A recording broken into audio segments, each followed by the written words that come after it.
Imagine a time when getting sick meant there was no hope at all. Long ago, a sickness called diabetes was a terrifying monster hiding in the shadows.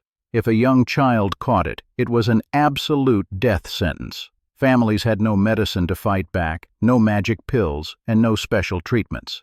They just had to sit by the bed and wait in deep sadness until the very end. The human body simply forgot how to use food for energy, slowly fading away into nothing. Parents would sit in quiet hospital rooms, holding their little ones' hands, feeling completely helpless. The only thing doctors knew how to do was give the sick children less and less food.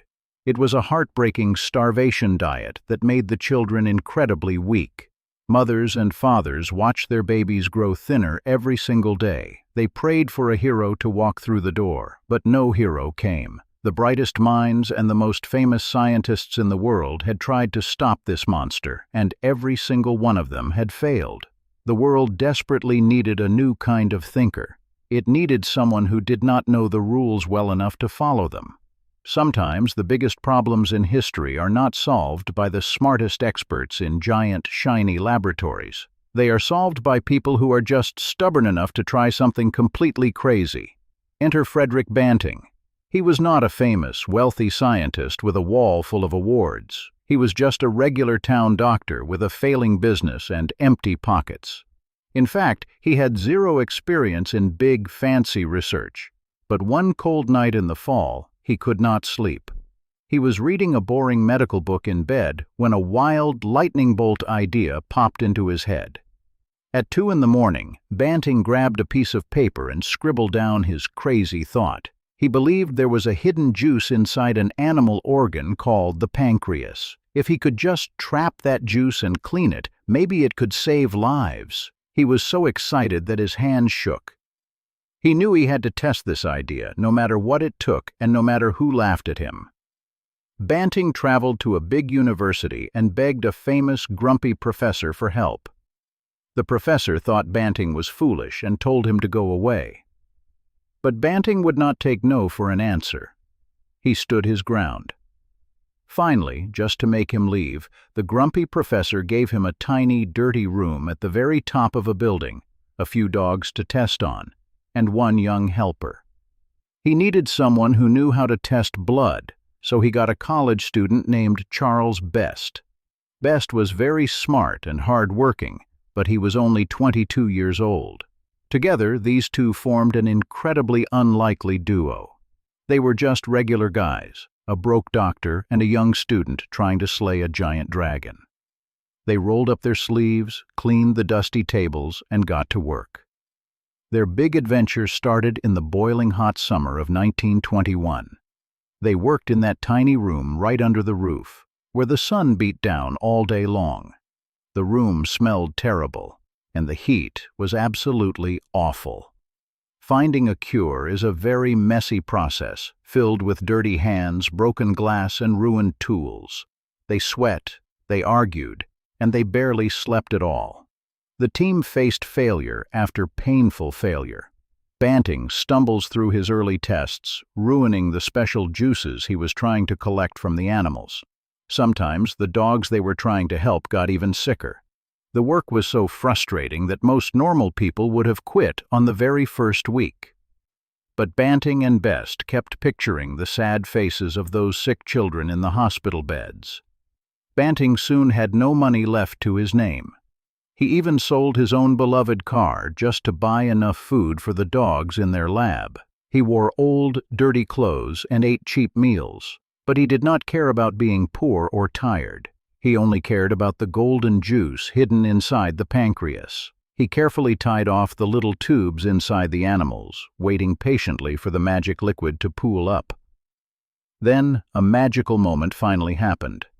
They figured out how to collect the special juice without ruining it. This amazing discovery gave them a clear, precious liquid in a tiny glass tube. Today, we know this life-saving liquid as insulin. It was just a few tiny drops, but it held the power to change human history forever. They decided to test their new liquid on a very sick dog named Marjorie. Marjorie had the terrible sugar sickness and could barely stand up on her own. Banting carefully gave her a shot of the new liquid. Then he and Best sat down on the dusty wooden floor and waited. The clock ticked loudly in the hot, quiet room.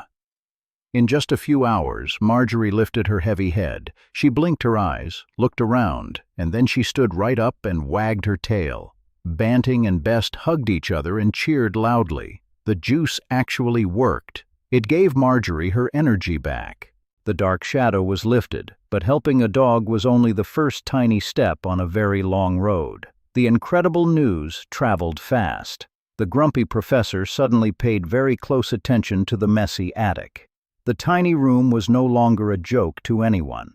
The team grew bigger, adding another smart man to help clean the juice and make it perfectly safe for humans.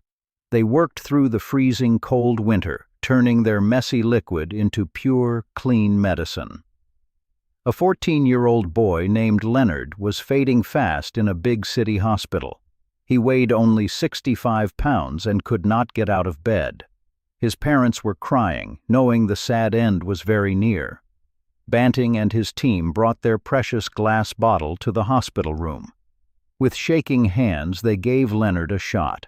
The first try was very scary. The juice was not quite clean enough, and Leonard got a little sick from it. The dark shadow of doubt crept right back into Banting's heart. Had he made a terrible mistake? Had he given false hope to a crying family? The heavy weight of the entire world pressed down on his tired shoulders. But science is all about trying again when you fail. The team rushed back to the lab, refusing to give up. They worked all day and all night to wash the juice, making it as pure as clear mountain water. They returned to the hospital with a better bottle and gave Leonard a second shot. This time, the magic happened. Leonard slowly opened his eyes. The bright color returned to his pale cheeks. His lost strength flowed right back into his tired muscles. He sat up in bed, smiled, and talked to his totally shocked father. The impossible had just happened right in front of their eyes. A dying boy had been pulled back to life by a wild idea. The true scale of this moment is hard to even imagine. Think of a giant hospital room filled with 50 beds, 50 children stuck in deep, dark sleeps, their parents crying softly beside them in the dim light. This was the saddest room in the entire world. It was a place where hope simply did not exist. Banting, Best, and their busy team walked into this exact room. They carried small glass bottles of their pure, clean extract. They started at the very first bed by the door. They gently gave a shot to a sleeping child. Then they quickly moved to the second bed, working quietly and carefully. They moved down the long row, giving shots to the third child, then the fourth. Before they even reached the end of the long room, a sudden sound broke the heavy silence. A child at the very first bed woke up and asked for water. The parents gasped in absolute shock. Then another child opened their eyes, and another one sat up. The quiet, sad room suddenly filled with the loud sounds of talking, happy crying, and joyful laughter. Banting and Best managed to deliver one of history's most beautiful moments.